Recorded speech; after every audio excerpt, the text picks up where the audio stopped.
미가서 3장 5절, 6절, 2절을 우리 같이 한 목소리로 읽겠습니다. 미가서 3장 5절, 6절입니다. 우리 같이 읽습니다. 시작. 내 백성을 잘못된 길로 이끄는 대언자들은 자기 이로 물면서 평안하다 하고 외치며 또 자기 입에 넣어주지 아니하는 자를 대적하여 참으로 전쟁을 예비하는데, 이런 대언자들에 관하여 주께서 이같이 말씀하시느니라. 그러므로 밤이 너희에게 닥치리니 이로써 너희가 환상 계시를 갖지 못할 것이요 그것이 너희에게 어둡게 되리니 이로써 너희가 점을 치지 못할 것이며 해가 그 대언자들 위로 짐으로 낮이 그들 위해서 어둡게 되리라. 아멘. 앉으시기 바랍니다. 5절에서 7절까지는 거짓 선지에 대한 하나님의 심판의 내용을 기록하고 있습니다. 이스라엘 통치자들에 대한 심판, 그 다음에 거짓 선지자들에 대한 심판, 그러니까 지도자들에 대한 심판을 이렇게 말씀하고 있는데, 5절을 보시기 바랍니다. 우선 이 거짓 선지자들은 내 백성을 잘못된 길로 이끈다고 그랬어요. 옳은 길로 인도할 수가 없죠, 거짓 선지자는. 그러니까 그 반대로 참 선지자는 옳은 길로 인도하지만 거짓 선지자는 잘못된 길로 인도를 합니다. 여러분, 이사야 선지자, 에레미야 선지자, 지금 우리 소선지서 배우면서 그 하나님의 종들이 가서 그들의 죄를 지적하고 그들의 잘못을 지적하고 하나님 앞에 돌아오기를 호소하지만 이스라엘 백성들이 듣지 않아요. 그런데 거짓 선지자들이 얘기하면 또 잘 들어요.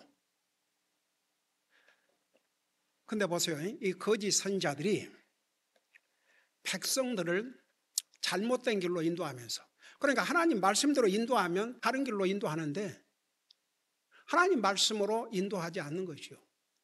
그러면서 보세요, 자기 이로 물면서 평안하다 하고 외치며. 여러분 보세요, 평안 없어요, 이스라엘 백성들에게. 하나님의 말씀을 불순종하고 우상 숭배하고 범죄했기 때문에 그들에게 평안이 없습니다. 그래서 사실 미가 선지자도 그렇고 앞서간 선지자들, 우리 이사야, 에레미야, 에스겔, 다니엘, 호세야, 요엘, 아모스, 다 이렇게 오바댜, 이스라엘 백성들이 잘못을 회개하고 돌아오지 아니하면 망한다 하고 메시지를 전하고 있거든요. 근데 거짓 선지자들은 평안할 것이다. 근데 자기 이로 물면서, 그러니까 이게 사실이 아니거든요. 그러니까 평안합니다.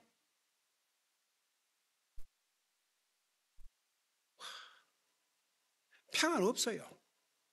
평안이 없다고 전해야 그게 참 선지자입니다. 그러니까 오늘날 많은 목사라는 사람들이 하나님의 사랑은 열심히 전해요. 사람들 다 듣기 좋아하니까.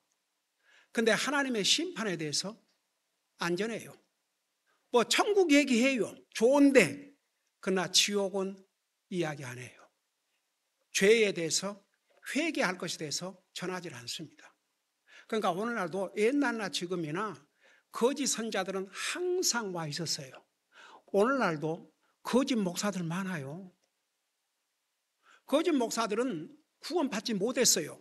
구원받지 못했기 때문에 하나님의 진리의 말씀을 바로 알 수 없고 깨달을 수도 없고 그걸 받을 수도 없고 전할 수도 없습니다. 그러니까 이 거짓 선자들 하는 거 보세요. 이를 물면서 평안하다고 외친다 그랬어요. 이게 거짓 선자들의 특징이에요. 여러분, 에스겔 선자에게 하나님께서 범죄한 죄인들을 향해서 죄를 지적하고 회개하라고 전해라고 그랬어요. 너가 전하지 아니하면 그들은 자기 죄에서 죽지만 너는 그 피값을 치를 것이라고 했어요. 그러니까 여러분, 주의 종의 책임이 얼마나 크다는 거. 그래서 에스겔 선지자의 경우는 너는 이스라엘의 파수꾼이다. 여러분, 전쟁에서 파수꾼의 역할이 얼마나 큰 줄 아십니까? 적이 쳐들어오는데 파수꾼이 자고 있다든지 나팔을 불지 않아서 전쟁을 준비하지 못하면 나라가 전쟁에서 망합니다. 그러니까 주의 종의 책임이 그렇게 중요해요. 근데 거짓 선자의 특징이 이거예요. 평안하다. 무슨 평안? 평안이 없을 것인데도 평안하다고. 그러면서 그 다음에 보세요. 그러니까 이 거짓 선자의 특징, 백성을 잘못된 길로 인도해요. 그러니까 잘못된 길로 인도하는 것은 하나님을 거역하고 하나님 말씀 불순종하고 하나님이 원하는 것과는 다른 방법으로 가도록, 그러면서 이를 물면서 평안하다고 외친다고 그랬어요. 그러면서 그 다음에 세 번째 보세요. 자기 입에 넣어주지 아니한 자를 대적하여 참으로 전쟁을 예비하는데, 자기 입에 넣어주지 않는 자, 이게 무슨 뜻이에요? 이 거짓 선자들이 원하는 대로 주지 않으면, 뭐 돈을 준다든지 선물을 준다든지 그들을 물질적인 것으로 만족시켜 주지 아니하면 전쟁을, 그들을 대적하여 전쟁을 예비한다고 그래요. 그러니까 온갖 괴로움과 온갖 악을 저지르는 것이죠. 백성들을 향해서. 기가 막히죠. 백성들을 영적으로 인도해야 될 하나님의 종이라는 사람들이. 저는 이번에요, 한국의 정치적인 이 혼란의 틈을 타가지고 나 거짓 목사들 많이 봤어요.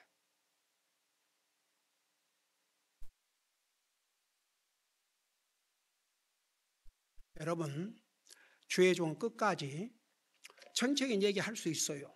잘못된 거 잘못다고 할 수 있어요. 근데 항상 결론은 복음을 전해야 돼요. 하나님의 말씀을 전해야 돼요. 근데 완전히 온갖 악한 말, 온갖 악한 것을 다 행하면서 목사라고. 목사의 가장 중요한 것은 영혼을 주님 앞으로 인도하는 일이에요. 여러분, 우리 주님께서 이 땅에 오신 목적을 한마디로 뭐라고 그랬어요? 잃어버린 자를 찾아 구원하려 하심이라. 목사도 얼마든지 정책인 얘기할 수 있고 그래요. 그러지만 온 세상이 다 듣고 있는데, 지금 세상은 뭐 유튜브 뭐 방송을 통해서 다 하는데, 목사라는 사람이 너 내 손에 죽어? 폭행을 조장시키고? 그러면 주님을 믿지 않는 그 아까운 영혼들은 어떻게 됩니까? 순수하게 복음을 전하는 목사들까지 다 목사 교회가 저런 곳이구나. 그럼 어떻게 주님을 믿고자 하겠습니까? 이들 보세요. 자기들을 입에 넣어주지 않는 자, 그러니까 자기 배 채워주지 않고 자기 기분 맞춰주지 않고 자기들을 만족해주지 아니하고 자기들에게 물질로 이렇게 채워주지 아니하면 그들을 대적하여 전쟁을 일으켰다고 했어요. 이게 거짓 선지자들의 행위입니다. 하나님께서 이들을 심판하실 것을 말씀하고 있어요. 그래서 자기 입에 넣어주지 않은 자를 대적하여 참으로 전쟁을 예비하는데, 이런 대언자들에 관하여 주께서 이같이 말씀하시니라. 다 주님 보고 계셔요. 그래서 주님께서 6절에 어떻게 6절 7절에서 심판하실 내용을 여기서 말씀하고 있습니다. 그러므로 밤이 너희에게 닥치리니 이로써 너희가 환상 계시를 갖지 못할 것이요. 여러분 봐세요. 옛날에는 이제 특별히 구약시대 때에 선지자들에게 환상을 통해서 많은 계시를 주셨지 않습니까? 에스겔도 그렇고 다니엘도 그렇고 많은 경우에 환상 계시를 통해서 하나님의 말씀을 저들에게 전하게 해주셨어요. 그런데 선지자가 계시를 못 받으면 어떻게 하나님 말씀을 선포합니까? 그런데 이런 거짓 선지자들에게 밤이 닥치리니 너희가 환상 계시를 갖지 못할 것이니까 영적으로 장님, 영적으로 캄캄한 속에 있는데 뭘 깨닫겠습니까? 아무것도 알 수가 없죠. 그러면서 보세요. 그것이 너희에게 어둡게 되리니 이로써 너희가 점을 치지 못할 것이며 해가 그 대언자들을 위해 이루어짐으로 낮이 그들을 위해서 어둡게 되리라. 이건 영적인 면에서 완전히 캄캄해가지고 하나님의 계시를 받지 못할 뿐만 아니라 자기가 지금 무엇을 하고 있는지도 알지 못한, 그야말로 영적인 장염, 영적으로 캄캄한 데서 자기들이 점을 쳐보려고 하지만 아무것도 할 수 없어요. 그러니까 거짓을 얘기할 수밖에 없습니다. 그래서 이제 7절에 그러면 선견자들이 부끄러워하고, 그러니까 창피를 당하는 거죠. 이제 그러니까 백성들에게 하나님의 계시를 받아가지고 그들에게 전해줘야 되는데 전할 것이 없어요. 그러니까 이를 물고 평안이 있다, 평안이 있다.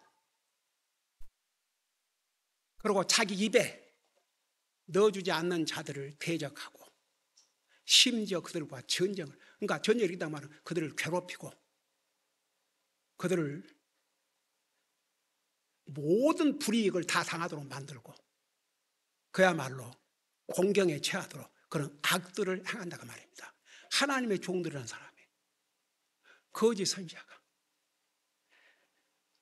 그래서 7절에 그러면 선견자들이 옛날에는 이제 선견자, seers, 그러니까 예언자, 대언자, 선지자, 선견자, 사무엘 선지자 같은 경우에 선견자라 또 그렇게 호칭을 하기도 했죠.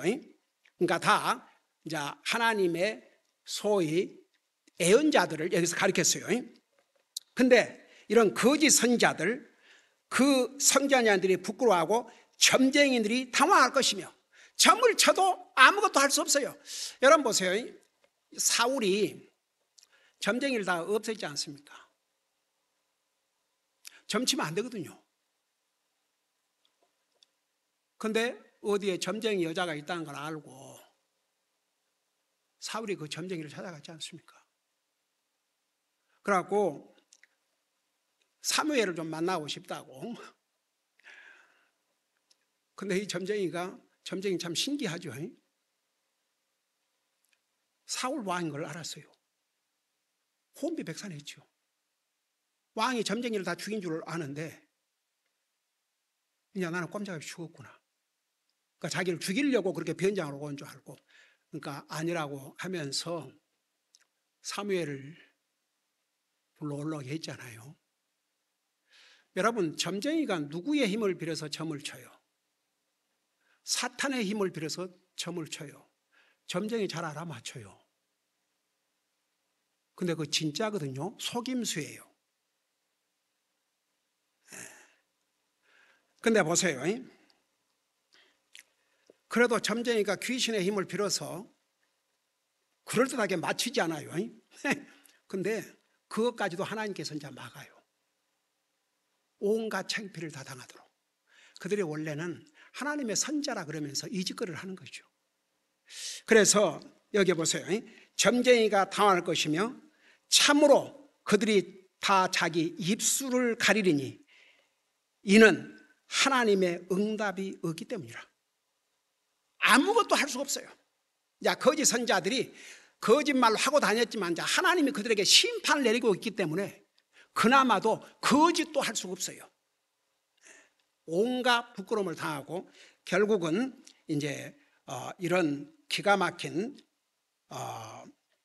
형벌을 당한다고 말입니다. 자, 더 이상 그들은 선자로서의 아무 역할도 할 수가 없어요.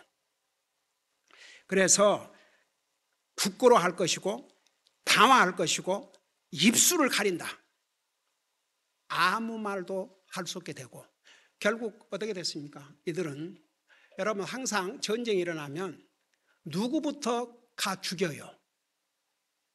지도자들, 정치 지도자들, 종교 지도자들, 그들부터 가서 죽여 없애요. 다 죽임 당했죠. 처참하게. 그렇게 해서 5절에서 7절까지 거짓 선지자들에 대한 심판에 대해서 말씀하고 있고, 그 다음에 이제 8절에서 12절까지는 전부 합해서 이스라엘의 우두머리들, 그 다음에 통치자들, 제사장들, 예언자들 모두 합해서 이제 하나님께서 심판하실 내용을 기록하고 있습니다. 자, 그걸 생각하면서 8절을 보세요.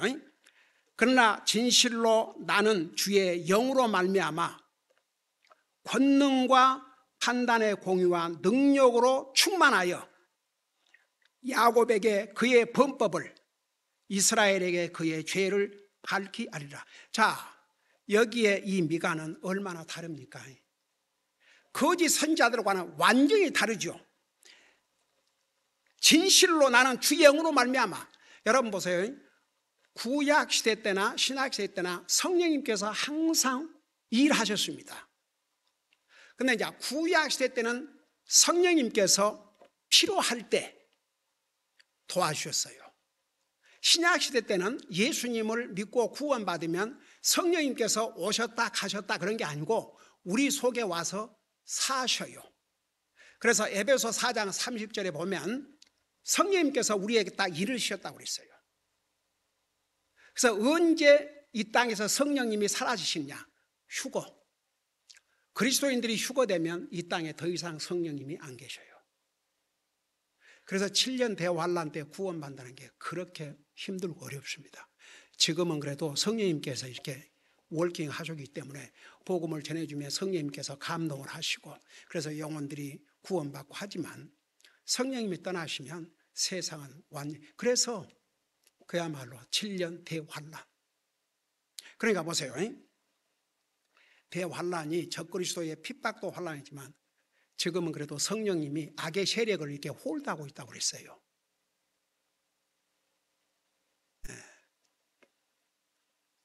근데 이제 그런 날이 가버리고 이 세상은 그야말로 사탄과 적그리스도와 거짓 선지자가 날뛰는 7년 대환란에 들어가게 됩니다. 자, 그래서 진실로 나는 주의 영으로 말미암아. 그러니까 이제 구약 시대 때도 미가가 지금 성령으로 말미암아 하나님의 말씀을 제대로 전해주고 있는 거예요. 성령으로 말미암아 권능과 판단의 공의와 능력으로 충만하여 야곱에게 그의 범법을, 이스라엘에 그의 죄를 밝히 알리리라. 이게 진정한 하나님의 종들이 해야 할 일이에요. 근데 5절에서 이 거짓 선지자들은 백성들에게 이를 물면서 평안하다, 평안하다 거짓을 전하는 거죠. 그렇지만 이 참 선지자는 야곱에게 그의 범법을, 그러니까 야곱 그러면 이스라엘 가리켰어요. 이스라엘의 가장 큰 죄가 뭐예요? 하나님 말씀 불순종하고 우상 숭배하고 그러고도 회개하지 않는 거예요. 주님에게 돌아오지를 않는 겁니다. 이스라엘에게 그의 죄를 밝히 알리라. 이게 선지자가 해야 할 일입니다. 그러면서 보세요. 10절 보니까 그들은 뭐냐 그러면 우두머리들.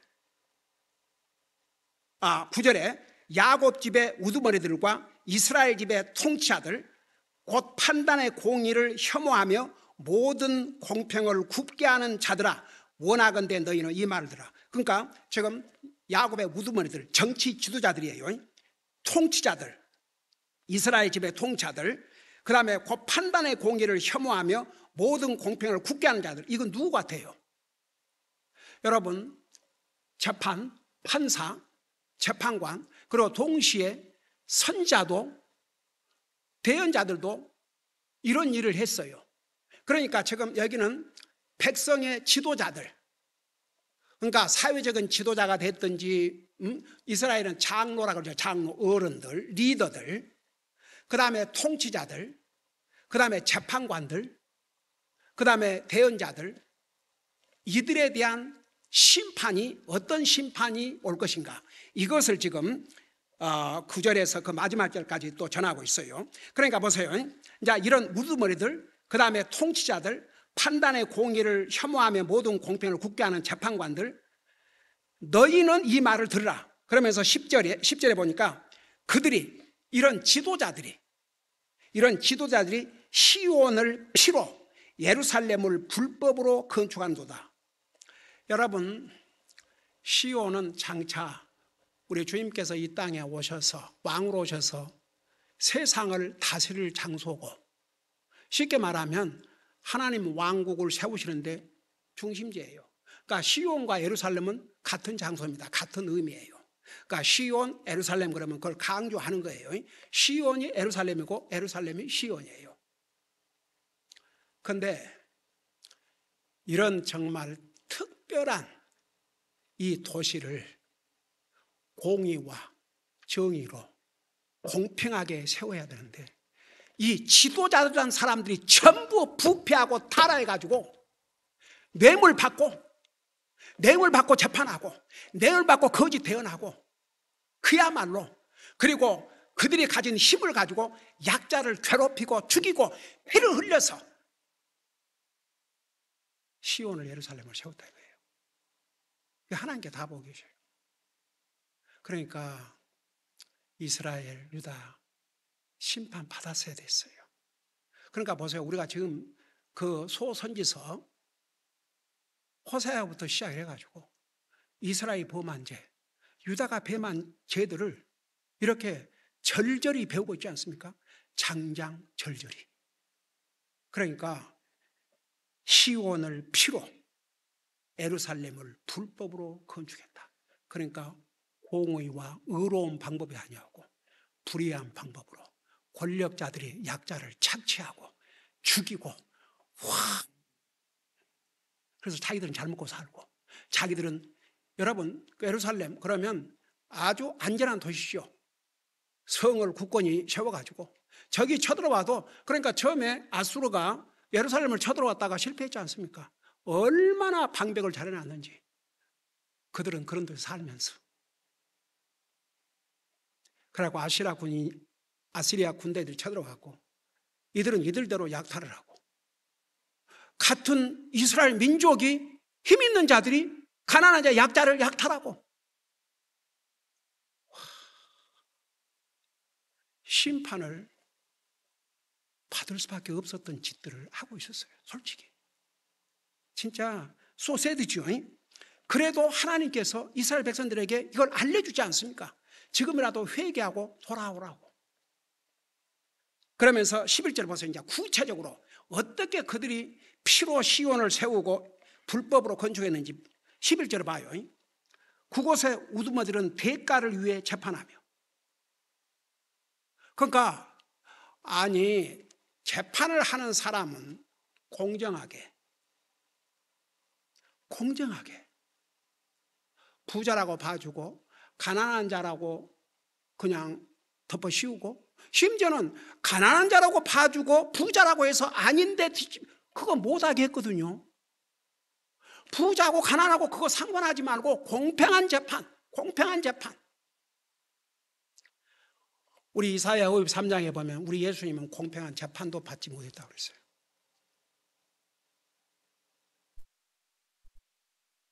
나와 여러분을 위해서 완전히 뒤집어 쓰신 것이죠. 우리의 죄를 위해서.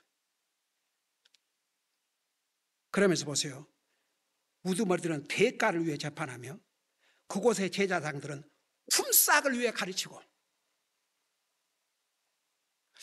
여러분, 그래요. 교회가 주의 종을 물질로 서포트하는 건 성경적이고, 구약시대 때에 제사장들은 이스라엘 백성들이 10분의 1을 가지고 그 제사장들의 필요를 공급했어요. 그러지만 제사장들이나 선지자들이 싹스를 주면 하고 싹스를 안 주면 안 하겠다.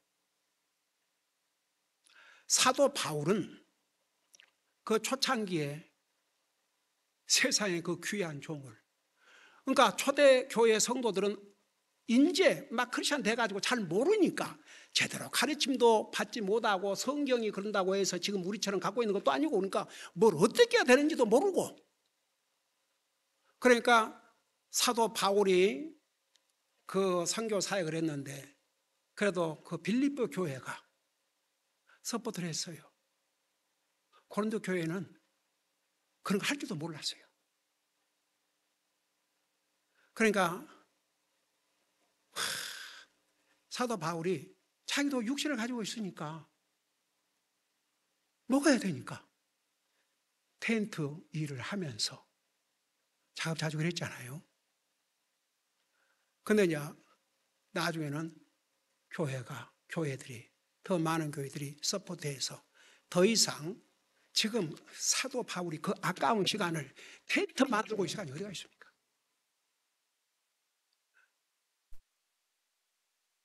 그래서 고린도 교회는 그걸 할 줄 몰랐어요. 가르쳤죠.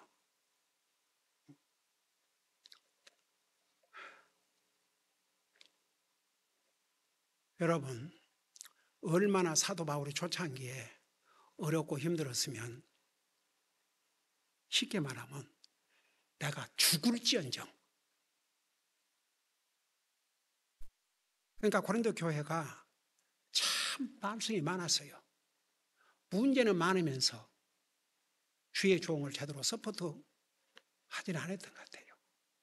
그러니까 당연히 교회는 주의 종을 서포트해야 되지만 그러면 교회가 서포트를 못 해준다고 해서 목사가 그만둬? 자, 거기서 진짜는요, 정말 주님의 종을 부름 받은 종은 무슨 일이 있어도 계속해요. 주님의 사역을. 주님 의지하고 주님 믿고. 여러분이 아시겠지만 저도 엄청 경제적으로 어려움을 겪은 때가 있었습니다. 그래서 포기 안 했어요. 지금까지 계속 정말 40여 년을 주님의 은혜로 진짜 내년이면 딱 40년이네. 그러니까 이들 보세요. 제사장들은 품삯을 위해 가르친다 했어요. 그러니까 돈 받고, 아니 뭐 학원에서 돈 받고 가르치고 학교에서 뭐 돈 받고 가르치는 거 뭐가 달라요?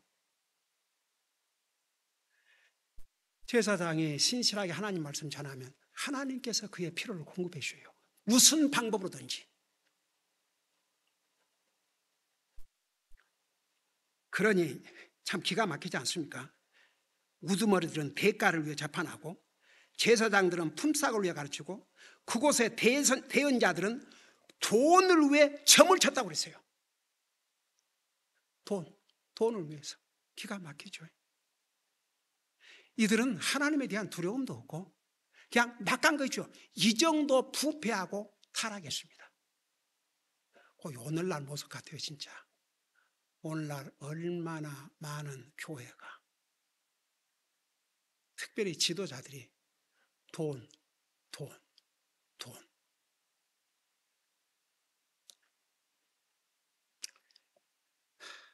여기 긴 설명이 필요 없어요. 여러분이 그냥 읽어도 와 진짜 너무했다 싶지 않아요? 그 대인자들은 돈을 위해 점을 치면서 이 대인자들이 하나님 앞에 회개하고 하나님께서 계시를 달라고 해야지 점을 쳐? 귀신의 힘을 빌어서 점을 쳐요?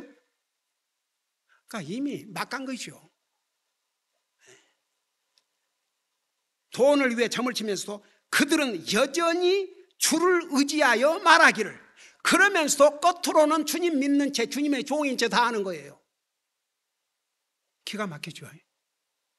그러면 여전히 주를 의지하여 말하기를 주께서 우리 가운데 계시지 아니하냐?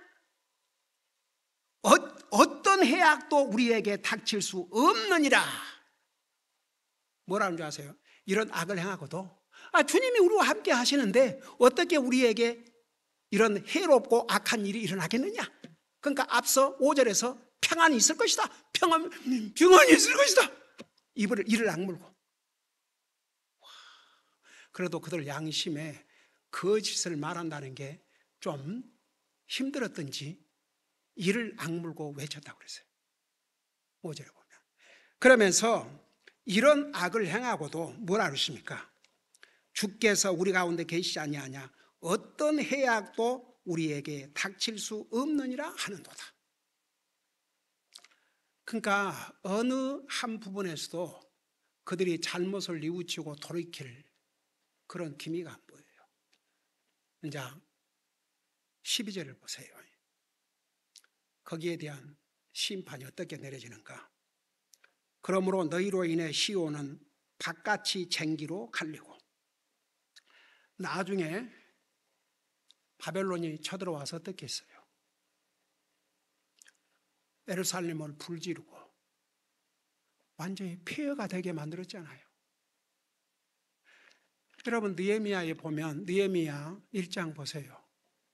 예루살렘에서 한 형제가 와가지고 느헤미야한테 뭐라고 그랬어요? 소식을 물어보니까 예루살렘은 다 불타고 폐허가 되어버렸다고. 그래갖고 느헤미야가 엉엉 울었지 않습니까? 그리고 왕에게로 들어갔는데 그 슬픈 기색을 알고, 그대가 아프지 않은 걸로 아는데 어찌하여 얼굴이 그렇게 슬픔으로 가득 차느냐, 도대체 무슨 일이냐.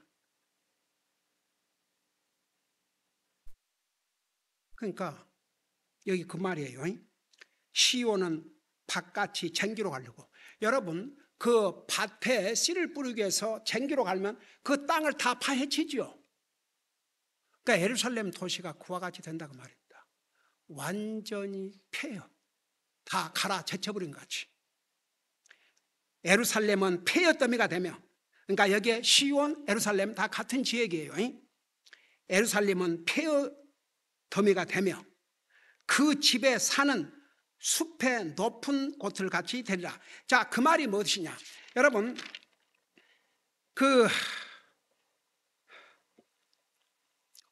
예루살렘 성전을 어디에다가 지었어요?